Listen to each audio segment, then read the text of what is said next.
ಧರ್ಮಸ್ಥಳದಲ್ಲಿ ಶವಗಳನ್ನು ಹೂತಿಟ್ಟ ಪ್ರಕರಣಕ್ಕೆ ಸಂಬಂಧಿಸಿದಂತೆ 6ನೇ ಜಾಗದಲ್ಲಿ ಅಗೆಯುವಾಗ ಮೂಳೆ ಪತ್ತೆಯಾಗಿದೆ ಎನ್ನುವಂತ ಬಿಗ್ ಅಪ್ಡೇಟ್ ಸಿಗ್ತಾ ಇದೆ. ದೂರುದಾರ ಗುರುತಿಸಿದ ಸ್ಥಳದಲ್ಲಿ ಅಸ್ಥಿ ಪಂಜರ ಪತ್ತೆ ಆಯ್ತಾ? ಹಾಗಾದ್ರೆ 6ನೇ ಜಾಗದಲ್ಲಿ ಅಸ್ಥಿ ಪಂಜರ ಮೂಳೆಗಳು ಪತ್ತೆಯಾಗಿದೆ ಎನ್ನುವಂತ ಮಾಹಿತಿ. ಎಫ್ಎಸ್ಎಲ್ ಪರೀಕ್ಷೆಗೆ ಕಳುಹಿಸೋಕೆ ಎಸ್ಐಟಿ ತಂಡ ಈಗ ಮುಂದಾಗಿದೆ. ಅನಾಮಿಕ ದೂರುದಾರನ ಕೇಸ್ಗೆ ಸ್ಫೋಟಕ ತಿರುವು ಸಿಗ್ತಾ ಇದೆ. ಮಣ್ಣಿನ ಒಳಗೆ ಮೂಳೆಗಳನ್ನ ಕಾರ್ಮಿಕರು ಹೊರತೆಗೆದಿದ್ದಾರೆ ಎನ್ನುವಂತ ಮಾಹಿತಿ.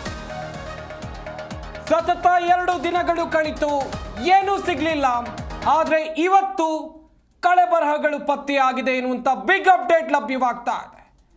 ಧರ್ಮಸ್ಥಳದಲ್ಲಿ ಅನಾಮಧೇಯ ವ್ಯಕ್ತಿ ಕೊಟ್ಟಂತ ದೂರು, ನಾನು ಸಾಕಷ್ಟು ಶವಗಳನ್ನ ಗುರುತು ಪರಿಚಯ ಇಲ್ಲದ ಶವಗಳನ್ನ ಹೂತಾಕಿದ್ದೆ ಎನ್ನುವುದಾಗಿ ಸದ್ಯ ಎಸ್ಐಟಿ ತನಿಖೆಯನ್ನು ನಡೆಸ್ತಾ ಇದೆ. ಸ್ಥಳ ಮಹಜರು ಬಳಿಕ ಉತ್ಖನನ ಕಾರ್ಯ ಕೂಡ ಕಂಟಿನ್ಯೂ ಆಗಿದೆ. ಅಸ್ಥಿ ಪಂಜರ ಪತ್ತೆಯಾಗಿದೆ ಅಂತ ಹೇಳಿದ್ರೆ ಮೂಳೆಗಳು ಪತ್ತೆಯಾಗಿದೆ ಎನ್ನುವಂಥದ್ದು ಗೊತ್ತಾಗ್ತಾ ಇದೆ. ಧರ್ಮಸ್ಥಳದಲ್ಲಿ ಶವಗಳನ್ನ ಹೂತಿಟ್ಟ ಪ್ರಕರಣದ ಬಿಗ್ ಅಪ್ಡೇಟ್ ಇದು. 2 ದಿವಸ ಕಳಿತು, ಏನೂ ಸಿಗ್ಲಿಲ್ಲ. ಏನ್ ಸಿಗಬಹುದು ಎನ್ನುವಂಥ ನಿರೀಕ್ಷೆ, ಕುತೂಹಲ ಎಲ್ಲರಲ್ಲೂ ಕೂಡ ಇತ್ತು.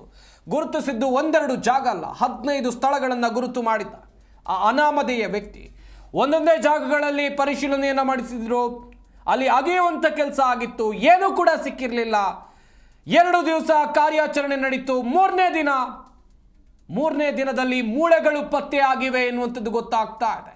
6ನೇ ಜಾಗದಲ್ಲಿ ಅಗೆಯುವಾಗ ಮೂಳೆ ಪತ್ತೆ ಆಗಿರೋದು.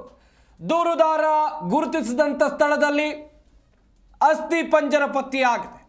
6ನೇ ಜಾಗದಲ್ಲಿ ಅಸ್ಥಿ ಪಂಜರ ಪತ್ತೆಯಾಗಿರೋದು, ಮೂಳೆಗಳು ಪತ್ತೆಯಾಗಿವೆ. ಸದ್ಯ ಎಫ್ಎಸ್ಎಲ್ಗೆ ಕಳುಹಿಸೋಕೆ ಎಲ್ಲ ತಯಾರಿಯನ್ನ ಎಸ್ಐಟಿ ಟೀಮ್ ಮಾಡಿಕೊಂಡಿದೆ. ಅನಾಮಿಕ ದೂರುದಾರ ಕೊಟ್ಟಂತ ಕೇಸ್ಗೆ ಗುರುತಿಸಿದಂತ ಜಾಗಕ್ಕೆ ಈಗ ಸ್ಫೋಟಕ ತಿರುವು ಸಿಗ್ತಾ ಇದೆ.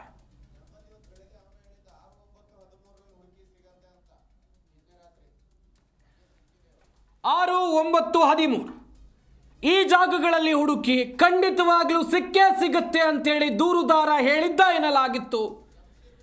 ಸದ್ಯ ಅದೇ ಒಂದು ಜಾಗದಲ್ಲಿ ಸಿಕ್ಕಿದೆ. ಮಾಹಿತಿ ಕೊಡ್ತಾರೆ ಮಂಗಳೂರು ಪ್ರತಿನಿಧಿ ಶಂಶೀರ್ ಬುಡೋಳಿ. ದೂರವಾಣಿ ಸಂಪರ್ಕದಲ್ಲಿ ಜಾಯ್ನ್ ಆಗ್ತಾ ಇದ್ದಾರೆ. ಶಂಶೀರ್, ಕಳೆದ 2 ದಿನಗಳಿಂದ ಹುಡುಕಾಟ, ಏನೂ ಕೂಡ ಸಿಕ್ಕಿರಲಿಲ್ಲ. ಆದ್ರೆ 3ನೇ ದಿನ ಪ್ರಕರಣಕ್ಕೆ ತಿರುವು ಸಿಕ್ಕಂತೆ ಕಾಣ್ತಾ ಇದೆ. ಹಾಗಾದ್ರೆ 6ನೇ ಗುಂಡಿಯಲ್ಲಿ ಏನ್ ಸಿಕ್ಕಿದೆ, ಏನೆಲ್ಲ ಸಿಕ್ಕಿದೆ, ಮಾಹಿತಿಯನ್ನು ಕೊಡ್ತಾ ಹೋಗೋದಾ?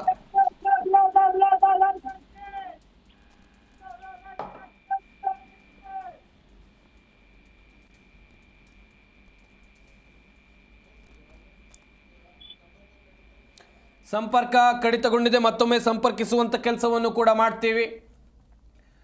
ನಾನಾಗಲೇ ಹೇಳ್ತಾ ಇದ್ದೆ, 2 ದಿನಗಳಿಂದ ಹುಡುಕಾಟ ನಡೆಸಿದಂಥ ಎಸ್ಐಟಿ ತಂಡಕ್ಕೆ ಏನೂ ಕೂಡ ಸಿಗಲಿಲ್ಲ. ಆದರೆ 3ನೇ ದಿನ ಅದೇ ಜಾಗದಲ್ಲಿ ಅಸ್ಥಿ ಪಂಜರ ಅಥವಾ ಮೂಳೆಗಳು ಪತ್ತೆಯಾಗಿದೆ ಎನ್ನುವಂಥದ್ದು. ಮತ್ತೊಮ್ಮೆ ಜಾಯ್ನ್ ಆಗ್ತಾ ಇದ್ದಾರೆ ಶಂಶೀರ್. 2 ದಿವಸದ ಹುಡುಕಾಟದಲ್ಲಿ ಏನೂ ಸಿಗಲಿಲ್ಲ. 3ನೇ ದಿನ 6ನೇ ಜಾಗದಲ್ಲಿ ಸಿಕ್ಕಿರೋದು ಏನು? ಹೌದು, ಮುಖ್ಯವಾಗಿ ಕಳೆದ 3 ದಿನಗಳಿಂದ ನಡೀತಾ ಇರುವಂತಹ ಶೋಧ ಕಾರ್ಯಾಚರಣೆಯಲ್ಲಿ ಇವತ್ತು 3ನೇ ದಿನದ ಶೋಧ ಕಾರ್ಯಾಚರಣೆಯಲ್ಲಿ ಒಂದು ಕೆಲ ಕಳೆಬರಗಳು ಪತ್ತೆಯಾಗಿದೆ ಎಂಬ ಮಾಹಿತಿ ಸಿಕ್ಕಿರುವಂತದ್ದು. ನೇತ್ರಾವತಿ ಸ್ನಾನಘಟ್ಟದ ಸಮೀಪ ನಡೀತಾ ಇರುವ ಮೃತದೇಹಗಳ ಹುಡುಕಾಟದಲ್ಲಿ 6ನೇ ಸ್ಥಳದಲ್ಲಿ ಕೆಲವು ಅವಶೇಷ ಸಿಕ್ಕಿರುವುದಾಗಿ ಮಾಹಿತಿ ಲಭ್ಯ ಆಗ್ತಾ ಇದೆ. ಈ ವಿಚಾರವನ್ನ ಇನ್ನು ಎಸ್ಐಟಿ ತನ್ನ ಖಚಿತಪಡಿಸಿಲ್ಲ. ಕೆಲವು ಎಲುಬಿನ ಚೂರುಗಳು ಇಲ್ಲಿ ಲಭಿಸಿರುವ ಬಗ್ಗೆ ಎಸ್ಐಟಿ ತನ್ನ ಖಚಿತಪಡಿಸಿರುವ ಮಾಹಿತಿಯನ್ನ ಅಥವಾ ಆದ್ರೆ ಇದು ಅಧಿಕೃತವಾದಂತಹ ಹೇಳಿಕೆಯನ್ನು ನೀಡಿಲ್ಲ. ಕೆಲವು ಅವಶೇಷಗಳು ಅದು ಮಹಿಳೆಯತ್ನ ಪುರುಷರತ್ನ ಮಕ್ಕಳದ್ದು ಏನೆಂಬ ಇದ್ರ ಬಗ್ಗೆ ಏನೋ ಖಚಿತ ಆಗಿಲ್ಲ. ಅವಶೇಷ ಸಿಕ್ಕಿದೆ ಎಂಬ ಮಾಹಿತಿ ಅದು ಈಗ ಮಧ್ಯಾಹ್ನ ನಂತರ ಅಧಿಕೃತವಾದಂತಹ ಒಂದು ಕುರಿತಾದಂತಹ ಮಾಹಿತಿ ಲಭ್ಯ ಆಗ್ತಾ ಇದೆ. ಯಾಕಂದ್ರೆ ಇವತ್ತು ನಿನ್ನೆ ಮೊನ್ನೆಲ್ಲ ಸ್ವಲ್ಪ ಮಳೆ ಕೂಡ ಈ ಕಾರ್ಯಾಚರಣೆಗೆ ತೊಡಕು ಉಂಟು ಮಾಡ್ತಾ ಇದ್ದಿದ್ದು. ಇವತ್ತು ಕೂಡ ಒಂದು ಅವಶೇಷಗಳನ್ನು ಹುಡುಕುವಂತಹ ಕಾರ್ಯಾಚರಣೆ ಇವತ್ತು ಕಂಟಿನ್ಯೂ ಮಾಡಿದ ನಂತರದಲ್ಲಿ ಕೆಲವೊಂದು ಅವಶೇಷಗಳ ಮತ್ತೆ ಮಾಹಿತಿ ಲಭ್ಯ ಆಗ್ತಾ ಇದೆ. ಈಗ ಅದರ ಬಗ್ಗೆ ಹೆಚ್ಚುವರಿ ತನಿಖೆ ನಡೀತಾ ಇದೆ, ಕಾರ್ಯಾಚರಣೆ ಕಂಟಿನ್ಯೂ ಆಗ್ತಾ ಇದೆ. ಶಂಶೀರ್, ಎಫ್ಎಸ್ಎಲ್ ಟೀಮ್ ನಾವು ಸ್ಥಳಕ್ಕೆ ಬಂದಿದ್ದಾರೆ ಹೇಗೆ? ಹೌದು, ಈಗಾಗಲೇ ಮೊನ್ನೆನೇ ಇದೆ. ಸೋಮವಾರ ಸ್ಥಳ ಮಹಾಜಿ ನಡೆಸಿದ ನಂತರ ಮರುದಿನ ಮಂಗಳವಾರದಿಂದ ಈ ಅವಶೇಷಗಳನ್ನು ಹುಡುಕಾಟ ಸಂದರ್ಭದಲ್ಲಿ SSL ಹಾಗೂ ವೈದ್ಯಾಧಿಕಾರಿಗಳ ತಂಡವನ್ನ SIT ಕರೆಸಿಕೊಂಡಿದ್ದು. ಈಗ ಕೂಡ ಸ್ಥಳದಲ್ಲಿ ಇರುವಂತದ್ದು SSL ಹಾಗೂ ವೈದ್ಯಕೀಯ ತಂಡ ಕೂಡ ಇರುವಂತದ್ದು. ಇದನ್ನ ತನ್ನ ಕಾರಣಾನಂತರ ಪ್ರಯೋಗದಲ್ಲಿ ಹಾಕಿಕೊಂಡು ಹೋಗಿ ಅದನ್ನ ಹೆಚ್ಚುವರಿ ಪರೀಕ್ಷೆ ಮಾಡಿ ಅದರ ಬಗ್ಗೆ ಹೆಚ್ಚಿನ ಒಂದು ನಿಖರವಾದಂತಹ ಮಾಹಿತಿಯನ್ನು ಕಸಿಯುವಂತ ಪ್ರಯತ್ನ ಮಾಡಲಾಗ್ತಾ ಇದೆ. ಥ್ಯಾಂಕ್ ಯು ಶಂಶೇರ್ ತಮ್ಮೆಲ್ಲ ಡೀಟೇಲ್ಸ್ಗಾಗಿ. ದೂರುದಾರ ಗುರುತಿಸಿರುವಂತಹ ಜಾಗದಲ್ಲಿ ಅಸ್ಥಿ ಪಂಜರ ಮತ್ತು ಮೂಳೆಗಳು ಪತ್ತೆಯಾಗಿವೆ. FSL ಪರೀಕ್ಷೆಗೆ ಕಳುಹಿಸೋಕೆ SIT ಅಧಿಕಾರಿಗಳು ಮುಂದಾಗಿದ್ದಾರೆ. ಸದ್ಯಕ್ಕೆ ಸಿಗ್ತಾ ಇರುವಂಥ ಮಾಹಿತಿ, ದೂರುದಾರ 15ಕ್ಕೂ ಹೆಚ್ಚು ಸ್ಥಳಗಳನ್ನು ಗುರುತು ಮಾಡಿದ್ದ. ಮೊದಲನೇ ದಿನ ಒಂದೆರಡು ಜಾಗದಲ್ಲಿ ಹುಡುಕಾಟವನ್ನು ನಡೆಸಲಾಗಿತ್ತು, ಅಗೆಯಲಾಗಿತ್ತು. ಆದರೆ ಅಲ್ಲಿ ಏನೂ ಸಿಕ್ಕಿರಲಿಲ್ಲ. ಎರಡನೇ ದಿವಸ ಮಳೆಯ ನಡುವೆಯೂ ಕೂಡ ಕಾರ್ಮಿಕರು ಕೆಲಸವನ್ನು ಮಾಡಿದ್ರು. ಅಲ್ಲಿ ಹಿಟಾಚಿ ಹೋಗುವಂಥ ಜಾಗ ಅಲ್ಲ, ಅದು ಅರಣ್ಯ ಇಲಾಖೆಗೆ ಸೇರಿದಂಥ ಜಾಗ. ಹೀಗಾಗಿ ಕಾರ್ಮಿಕರನ್ನು ಬಳಸ್ಕೊಂಡು ಕೆಲಸವನ್ನು ಮಾಡಲಾಗಿತ್ತು. ಈಗ ಮೂರನೇ ದಿನ 6ನೇ ಜಾಗ ಅಸ್ಥಿ ಪಂಜರ ಪತ್ತೆಯಾಗಿದೆ ಎನ್ನುವಂಥ ಮಾಹಿತಿ. ಯಾರದ್ದಿದು? ಮಹಿಳೆಯದ್ದ, ಪುರುಷನದ್ದ ಅಥವಾ ಬೇರೆಯವರದ್ದ? ಸದ್ಯಕ್ಕಿರುವಂಥ ಕುತೂಹಲ. FSL ತಂಡ ಸ್ಥಳದಲ್ಲಿದೆ, ಅರಣ್ಯ ಇಲಾಖೆಯವರಿದ್ದಾರೆ, ಸ್ಥಳೀಯ ಅಧಿಕಾರಿಗಳಿದ್ದಾರೆ, SIT ಅಧಿಕಾರಿಗಳಿದ್ದಾರೆ, ಕಾರ್ಮಿಕರಿದ್ದಾರೆ. ಅಷ್ಟೇ ಅಲ್ಲದೆ ಈ ಕಾರ್ಯಾಚರಣೆಯನ್ನು ನೋಡೋಕೆ ಸ್ಥಳೀಯರು ಕೂಡ ಬಂದಿದ್ದಾರೆ. ದೂರುದಾರ ಗುರುತು ಮಾಡಿರುವಂಥ ಜಾಗದಲ್ಲಿ ಸಿಕ್ಕಿರುವಂಥ ಮೂಳೆ ಮತ್ತು ಅಸ್ಥಿ ಪಂಜರಗಳು ಎನ್ನಲಾಗ್ತಾ ಇದೆ. ಮೂರನೇ ದಿನ ಪ್ರಕರಣಕ್ಕೆ ಸ್ಫೋಟಕ ತಿರುವು ಸಿಗ್ತಾ ಇದೆ. ಸದ್ಯ ತನಿಖೆ ನಿಟ್ಟಿನಲ್ಲಿ ತನಿಖೆ ಯಾವ ರೀತಿಯಾಗಿ ನಡೆಯುತ್ತೆ ಅದು ಕೂಡ ವೆರಿ ಇಂಪಾರ್ಟೆಂಟ್. ಮಣ್ಣಿನ ಒಳಗಿನಿಂದ ಮೂಳೆಯನ್ನು ಕಾರ್ಮಿಕರು ಹೊರತೆಗೆದಿದ್ದಾರೆ. ಅನಾಮಿಕ ದೂರುದಾರನ ಕೇಸ್ಗೆ ಈಗ ಸ್ಫೋಟಕ ತಿರುವು ಸಿಗ್ತಾ ಇದೆ. ಆತ ನಿನ್ನೆಯೂ ಕೂಡ ಹೇಳಿದ್ದ 6 ಮತ್ತು 13ನೇ ಜಾಗದಲ್ಲಿ 6, 9, 13 ಈ ಜಾಗದಲ್ಲಿ ನಾನು ಗುರುತು ಮಾಡಿದಂಥ 6, 9, 13 ಈ ಜಾಗದಲ್ಲಿ ನೋಡಿ ಏನಾದರೂ ಸಿಕ್ಕೇ ಸಿಗುತ್ತೆ, ಈ ರೀತಿಯಾಗಿ ಚರ್ಚೆಗಳು ಆಗ್ತಾ ಇತ್ತು. ಅದು ನಿಜ ಕೂಡ ಆಗ್ತಾ ಇದೆ ಎನ್ನಲಾಗಿದೆ. ಸದ್ಯಕ್ಕೆ ಸಿಕ್ಕ ಇರುವಂಥ ಮಾಹಿತಿ ಪ್ರಕಾರ 6ನೇ ಜಾಗದಲ್ಲಿ ಮೂಳೆಗಳು ಪತ್ತೆಯಾಗಿರೋದು.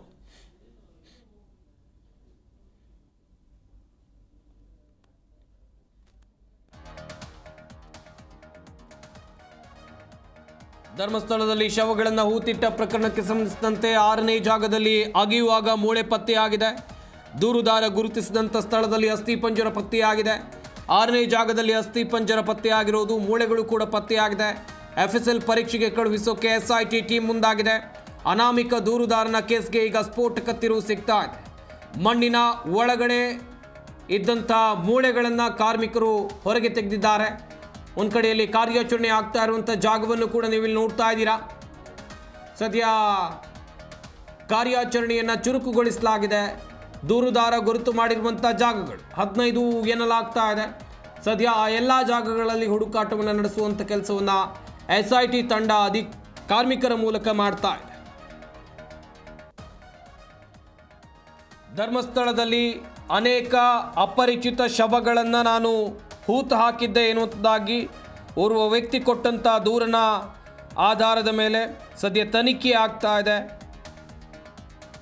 ಮೊದಲನೇದಾಗಿ ಈ ವ್ಯಕ್ತಿ ದೂರನ್ನು ಕೊಟ್ಟಂಥ ಸಂದರ್ಭದಲ್ಲಿ ಕೋರ್ಟಿಗೆ ಹೋಗಿ ಸಾಕ್ಷಿಯನ್ನು ಹೇಳಿದ ಬಳಿಕ ಸರ್ಕಾರ SIT ರಚನೆ ಮಾಡಿತು.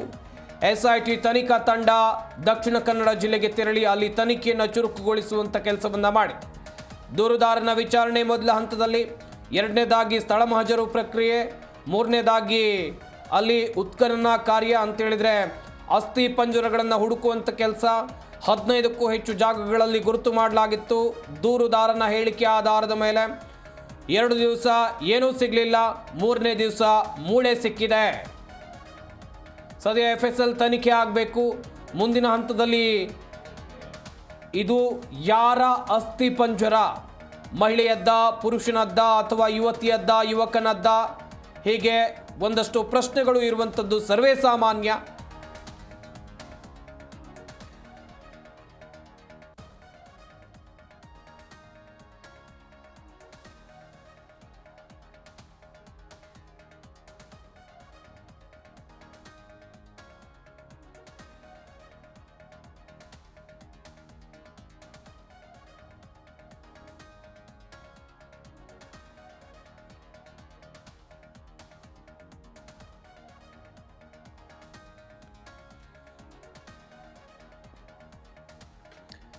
ಹಾಗೆಯೇ ಈ ಜಾಗ ಇದೆಯಲ್ಲ, ಈ 6ನೇ ಜಾಗ ಇದೆಯಲ್ಲ, ಈ 6ನೇ ಜಾಗದಲ್ಲಿ ದೂರುದಾರ ನಾನು 2 ಶವಗಳನ್ನು ಹೂತಿದ್ದೆ ಎನ್ನುವುದಾಗಿ SIT ಅಧಿಕಾರಿಗಳ ಮುಂದೆ ಹೇಳಿಕೊಂಡಿದ್ದ ಎನ್ನಲಾಗಿದೆ. ಅದರಲ್ಲಿ ಈಗ 1 ಅಸ್ಥಿಪಂಜರ ಪತ್ತೆಯಾಗಿದೆ.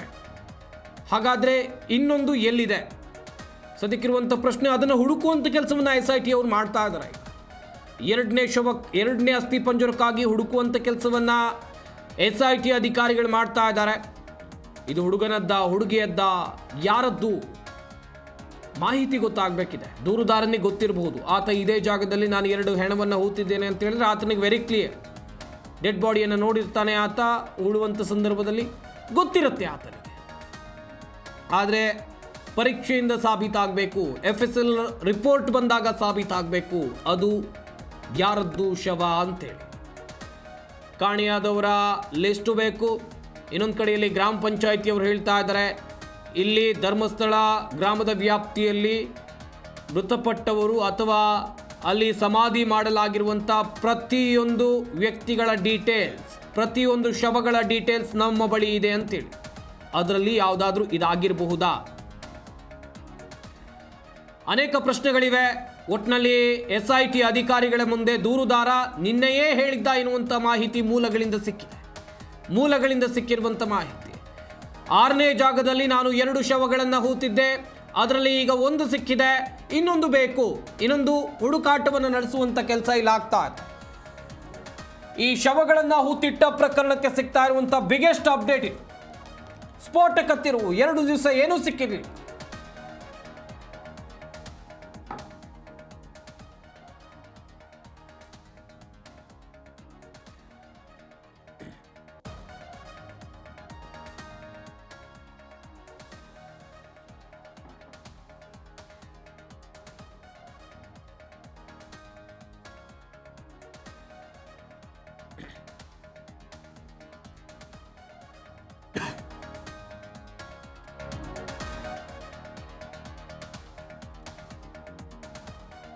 ಧರ್ಮಸ್ಥಳದಲ್ಲಿ ಶವಗಳನ್ನು ಹೂತಿಟ್ಟ ಪ್ರಕರಣಕ್ಕೆ ಸಂಬಂಧಿಸಿದಂತೆ 6ನೇ ಜಾಗದಲ್ಲಿ ಅಗಿಯುವಾಗ ಮೂಳೆ ಪತ್ತೆಯಾಗಿದೆ. ದೂರುದಾರ ಗುರುತಿಸಿದಂಥ ಸ್ಥಳದಲ್ಲಿ ಅಸ್ಥಿಪಂಜರಗಳು ಪತ್ತೆಯಾಗಿರೋದು. 6ನೇ ಜಾಗದಲ್ಲಿ ಅಸ್ಥಿಪಂಜರ ಪತ್ತೆಯಾಗಿದೆ ಎನ್ನುವಂಥದ್ದು ಗೊತ್ತಾಗ್ತಾ ಇದೆ. ಮೂಳೆಗಳು ಪತ್ತೆಯಾಗಿದೆ. FSL ಪರೀಕ್ಷೆಗೆ ಕಳುಹಿಸೋಕೆ SIT ತಂಡ ಈಗ ಮುಂದಾಗಿದೆ. ಒಂದು ಕಡೆಯಲ್ಲಿ ಮಳೆ ಬರ್ತಾ ಇದೆ, ಕಾರ್ಮಿಕರು ಕೆಲಸ ಮಾಡ್ತಾ ಇದ್ದಾರೆ. SITಯ ಹಿರಿಯ ಅಧಿಕಾರಿಗಳು ಕೂಡ ನಿನ್ನೆ ಸ್ಥಳಕ್ಕೆ ಭೇಟಿ ನೀಡಿದರು. ಅಧಿಕಾರಿಗಳ ಸಮ್ಮುಖದಲ್ಲೇ ಈ ಕೆಲಸ ಆಗ್ತಾ ಇರೋದು. ಮಣ್ಣಿನ ಒಳಗೆ ಮೂಳೆಯನ್ನು ಕಾರ್ಮಿಕರು ಹೊರತೆಗೆದಿದ್ದಾರೆ ಎನ್ನುವಂಥದ್ದು ಗೊತ್ತಾಗ್ತಾ ಇದೆ. ದೂರುದಾರನ ಪ್ರಕಾರ ಇದೇ ಜಾಗದಲ್ಲಿ 2 ಶವಗಳನ್ನು ಆತ ಹೂತಿದ್ದ ಎನ್ನುವಂಥದ್ದಾಗಿ ಮಾಹಿತಿ. 2 ಶವಗಳನ್ನು ನಾನು ಇದೇ ಜಾಗದಲ್ಲಿ ಹೂತಿದ್ದೆ, ಇಲ್ಲಿ ಹುಡುಕಾಡಿದರೆ ಖಂಡಿತವಾಗ್ಲೂ ಮೂಳೆಗಳು, ಅಸ್ಥಿಪಂಜರಗಳು ಸಿಗುತ್ತೆ ಅಂತೇಳಿ ವೆರಿ ಕಾನ್ಫಿಡೆಂಟ್ ಆಗಿ ದೂರುದಾರ SIT ಅಧಿಕಾರಿಗಳ ಮುಂದೆ ಹೇಳಿದ್ದ ಎನ್ನಲಾಗಿತ್ತು. ಸದ್ಯ ಇದೇ ವಿಚಾರಕ್ಕೆ ಸಂಬಂಧಿಸಿದಂತೆ ತನಿಖೆ ಆಗ್ತಾ ಇದೆ. ಇನ್ನೊಂದು ಕಡೆಯಲ್ಲಿ ಹುಡುಕಾಡುವಂಥ ಕೆಲಸ ಕೂಡ ಆಗ್ತಾ ಇದೆ. ಧರ್ಮಸ್ಥಳ ದಕ್ಷಿಣ ಕನ್ನಡ ವ್ಯಾಪ್ತಿಯಲ್ಲಿ ಮಳೆ ಕೂಡ ಇದೆ. ಈ ಮಳೆಯ ನಡುವೆಯೂ ಕಾರ್ಯಾಚರಣೆಯನ್ನು ನಡೆಸಬೇಕು ಅಂತ ಹೇಳಿದ್ರೆ ಕಷ್ಟ ಸಾಧ್ಯ. ಆದರೂ ಕಾರ್ಮಿಕರು ಅಲ್ಲಿ ಮಳೆ ಇದ್ದರು, ಗಿಡಗಂಟೆಗಳಿದ್ದರು, ಮರಗಳಿದ್ದರು, ತನಿಖೆ ಸಾಗಲೇಬೇಕು. ಇಷ್ಟೆಲ್ಲ ಅಡೆತಡೆಗಳು ಇದೆ ಅಂತೇಳಿ ತನಿಖೆಯನ್ನು ನಿಲ್ಲಿಸೋದಕ್ಕೆ ಆಗೋದಿಲ್ಲ. ತನಿಖೆಯನ್ನು ಮಾಡಲೇಬೇಕು, ಮಾಡುವಂಥ ಅನಿವಾರ್ಯತೆ ಕೂಡ ಇದೆ. ಯಾಕಂತ ಹೇಳಿದ್ರೆ ದೊಡ್ಡ ಮಟ್ಟದಲ್ಲಿ ಚರ್ಚೆ ಆಗ್ತಾ ಇರುವಂಥ ಪ್ರಕರಣ ಇದು.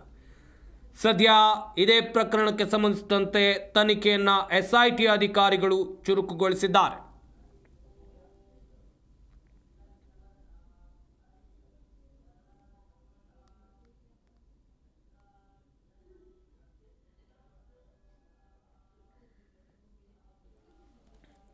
ಸದ್ಯ FSL ಪರೀಕ್ಷೆಗೆ ಕಳುಹಿಸುವಂಥ ನಿಟ್ಟಿನಲ್ಲಿ ತಯಾರಿಗಳನ್ನು ಮಾಡಿಕೊಳ್ಳಲಾಗಿದೆ ಎನ್ನುವಂಥದ್ದು ಸಾಕಷ್ಟು ಜನರಿಗೆ ಪ್ರಶ್ನೆ ಇರುತ್ತೆ.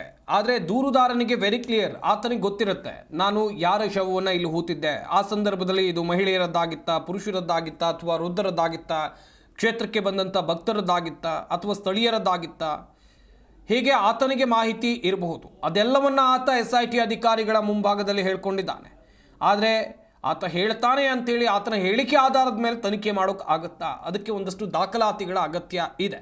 ದಾಖಲಾತಿಗಳ ಅಗತ್ಯದಲ್ಲಿ ನೋಡ್ತಾ ಹೋಗೋದಾದರೆ ಏನು ಇದೇ ದಾಖಲೆಗಳ ಪ್ರಕಾರ ನೋಡ್ತಾ ಹೋಗೋದಾದರೆ FSL ರಿಪೋರ್ಟ್ ಬೇಕು, ಹೀಗೆ ಬೇರೆ ಬೇರೆ ರಿಪೋರ್ಟ್ಗಳು ಬೇಕು. ಹೇಗೆ ತೀರ್ಕೊಂಡ್ರು ಅವರು,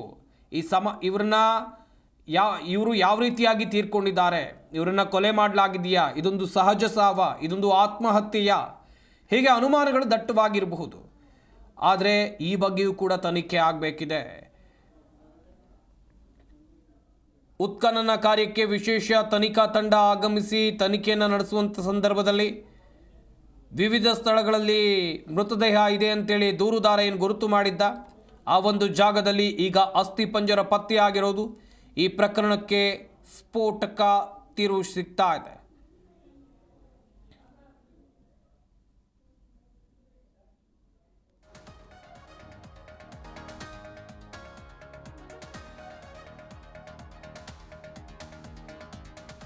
ಹಾಗೆಯೇ ದೂರುದಾರ ಕೊಟ್ಟಂಥ ಮಾಹಿತಿ ಏನು ಅಂತೇಳಿದರೆ, ಮೊದಲ ಸ್ಥಳದಲ್ಲಿ 2 ಶವಗಳು ಅಂತ ಹೇಳಿದ್ದ, ಅಲ್ಲಿ ಏನೂ ಸಿಕ್ಕಿರಲಿಲ್ಲ.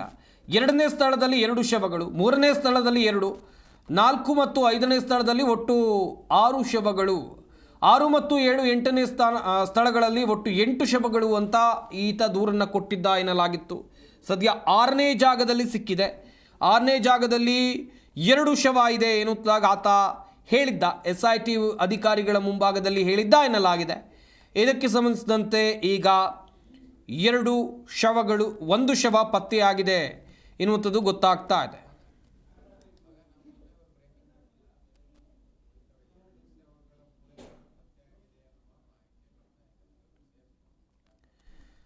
ಇನ್ನು 2 ಶವಗಳ ಮೂಳೆಗಳು ಪತ್ತೆಯಾಗಿದೆ. 6ನೇ ಜಾಗದಲ್ಲಿ 6ನೇ ಪಾಯಿಂಟ್ನಲ್ಲಿ ಏನು ಗುರುತು ಮಾಡಿದ್ದ ದೂರುದಾರ, ಈ 6ನೇ ಜಾಗದಲ್ಲಿ 2 ಶವಗಳು ಪತ್ತೆಯಾಗಿದೆ ಅನ್ನುವಂಥ ಬಿಗ್ ಅಪ್ಡೇಟ್ ಇದೆ.